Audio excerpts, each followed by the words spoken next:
போராட்டத்துல உங்களுக்கு நம்பிக்கை இல்லையா? யாரும் கண்டுக்கல, நம்பிக்கை இல்லாம. சார் இருங்க ஒரு நிமிஷம். கூட்டிட்டு போறாங்க, போயிட்டு நானே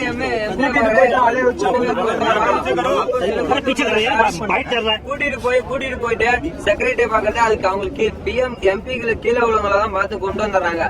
ஆனா எங்களோட குறைகளை யாருமே எடுத்து கொண்டு முதல்ல பார்க்க மாட்டேங்கிறாங்க. எங்க எல்லாம் ஒரு அகதிகளா தான் பாக்குறாங்க. விவசாயிகள் அகதி தானா? இல்ல அது இது வந்து போராட்டம் வந்து உங்களுக்கு போராட்டம் வடிவிலேயே இருக்கணுமா? இந்த மாதிரி தற்கொலை பண்றதுனால வந்து என்ன தீர்வு கிடைக்கும்? வந்து 12-13 நாள் ஆகுது. இன்ன வரைக்கும் ஒரு எம்பி கூட பாக்கணும், ஒரு இதாவா பாக்கல. போனோம்னாக்கா அது கீழே உள்ள செக்ரட்டரி அந்த மாதிரி அவங்களதான் பார்த்து கொண்டு வராங்க.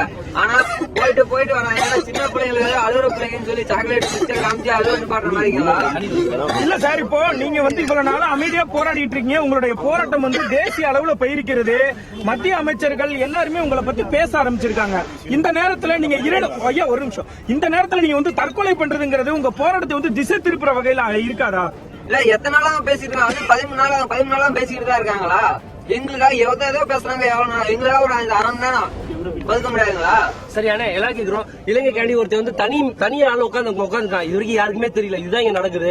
நீங்க வந்து தெரிஞ்சிருக்குல்ல, 8 நாளா ஒரு தமிழ தனியா உட்காந்து போயிட்டு இருக்கான். மதுரைக்கார இலங்கை நீதிமன்றம் யாருக்குமே தெரியாது, நம்மளுக்கே தெரியாது. ஆனா இன்னைக்கு உங்களுக்கு எல்லா மீடியும் வந்திருக்காங்கல்ல. நேத்து ஒரு நார்த் இந்தியாக்கார 2 மணிக்கு வந்து சண்டை போட்டான், தெரியுங்களா உங்களுக்கு? நீங்க தூங்கிட்டு இருந்தீங்க. என்ன கேட்டான்? 13 வருஷம் போராடுற எங்களுக்கு ஒரு மீடியா வரல, 10 நாளா போறவங்களுக்கு ஒட்டுமொத்த மீடியா வரும்னு சொல்லல. அவங்க கவர் பண்ணிட்டு தானே இருக்காங்க, எல்லா மக்களும் பார்த்துட்டு தானே இருக்காங்க. அப்படியே நீங்க இப்படி சொல்றீங்க? ஆதரவு வந்துட்டு கூட இல்லையா? நாங்க கூட 10 பேர் இருக்க மாட்டேங்கிறாங்கல்ல, 2 பேர் தான் இருக்காங்க. தமிழ்நாடு எல்லாமே வந்துருக்கு. சார் இப்போ உங்களுக்கு இப்ப அடுத்தது உங்களுக்கு இப்ப என்ன பண்ணணும்னு நினைக்கிறீங்க? அரசாங்கம் உங்களுக்கு உடனடியா இப்ப என்ன பண்ணணும்னு நினைக்கிறீங்க? எல்லாம் ரத்து பண்ணணும். இல்ல இப்ப அதுக்கு சொல்லுங்க, என்ன பண்ணணும்னு நினைக்கிறீங்க? சரி, அப்புறம் 60 வயசுக்கு மேற்பட்டவங்களுக்கு எங்களுக்கு இது பென்ஷன் பண்ணணும். எங்க விவசாயிகளுக்கெல்லாம் 2 பேரும் எந்த ஊரு? நீங்க 2 பேரும் எந்த ஊரு? நான் திருச்சி மாவட்டம் முசிறி வட்டம் மூவானூர் கிராமத்துல இருந்து. நீங்க விவசாயம் எத்தனை வருஷமா பண்ணிட்டு இருக்கீங்க? நீங்க எங்க பரம்பரையே விவசாய குடும்பத்துல. நீங்க என்ன பண்ணிட்டு இருக்கீங்க விவசாயத்துல? ஏதோ மானாவாரி தெரிஞ்சுட்டு இருக்கேன். கடலை, துவரை, சோளம், இது மாதிரி மானாவாரி. மழை பெஞ்சாதான் இது மாதிரி பண்ணிட்டு இருக்கேன். 2 கேணி இருக்கு, 2 கேணியுமே வறட்சியா தண்ணி இல்லைன்னு சுத்தமா.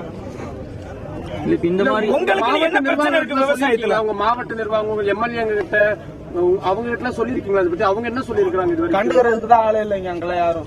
இல்ல என்ன மாதிரி உங்க திருச்சியில என்ன மாதிரியான போராட்டங்களை முன்னெடுத்தீங்க? நீங்க விவசாயத்துல என்ன மாதிரியான பிரச்சனைகள் நீங்க தனிப்பட்ட ரீதியில சந்திச்சுட்டு இருக்கீங்க? வறட்சி தானே ஃபுல்லா எங்களுக்கு. இப்ப நான் 40,000 போட்டேன், 40,000 சுத்தமா ₹1 கூட எடுக்க முடியல என்னால. நான் அதை வச்சு 40,000 கொண்டு போய் போட்டு நான் அதுல இருந்து வரதுல நான் போர் போட்டு தண்ணி எடுக்கலான் இருந்தேன். அதுக்கும் வழி இல்லாம போச்சு. சுத்தமா 40,000 நான் ₹1 கூட எடுக்க முடியல எனக்கு. அப்படி இருக்கல நான் இப்படித்தானே வந்து போராட வேண்டியதா இருக்கு. வங்கி அதிகாரிகள் உங்களுக்கு எதுவும் தொந்தரவு எதுவும் கொடுத்தாங்களா? நீங்க லோன் எதுவும் வாங்கியிருந்தீங்களா? வங்கி நோட்டீஸ் அனுப்பிச்சிருக்காங்க. என்ன மாதிரியான நோட்டீஸ்? என்ன எப்படி அந்த நோட்டீஸ் என்ன சொல்லிருக்காங்க உங்களுக்கு? கடன் செலுத்த சொல்லி அனுப்பிச்சிருக்காங்க. சரி, எதுவும் கால அவகாசம் எதுவும் சொல்லிருக்காங்களா? கால அவகாசம் எதுவும் சொல்லிருக்காங்களா? சொல்றாங்க. நோட்டீஸ் அனுப்பிச்சிருக்காங்க. அது 65,000 வருது. திருத்தியமலை கூட்டுறது தொடக்க வேளாண். சரி, நீங்க அது தொடர்பா யாராச்சும் மனு கொடுத்தீங்களா? நாங்க எங்களுக்கு இப்ப அதெல்லாம் கட்ட முடியாது, எங்களுக்கு அவகாசம் கொடுங்கன்னு எதுவும் நீங்க சொல்லிருக்கீங்களா ஏற்கனவே? சொல்லிருக்கேன். யார்கிட்ட சொல்லிருக்கீங்க? தலைவர் தனியா கொடுப்பாங்க. மேனேஜர்கிட்ட வந்து இந்த மாதிரி வரவங்க சொல்லியிருக்கோம், எங்களுக்கு அவகாசம் கொடுங்க. எங்க வந்து மழை பெஞ்சாதான் எங்களுக்கு வெள்ளாம வச்சு எடுக்க முடியும். அது மானாறு விளைச்சல் தாங்க எங்களுக்குலாம். தண்ணி ஆத்துல வரல, ஒரு இதுல வரலைங்க. கேட்டிலும் தண்ணியெல்லாம் வரணும் போயிடுச்சு. போர் போடணும்னா அதுக்கும் வழி இல்ல. மழை பெஞ்சா அது சோளம், துவரை, கடலை இந்த மாதிரி மானாறு விளைச்சல் தாங்க. அது விளைஞ்சாதான் வருங்க. அது அவசரம் கட்டணும். மேனேஜர் தகாத வாங்கின கடனை கட்ட முடியும். தவறவா பேசுறாங்க.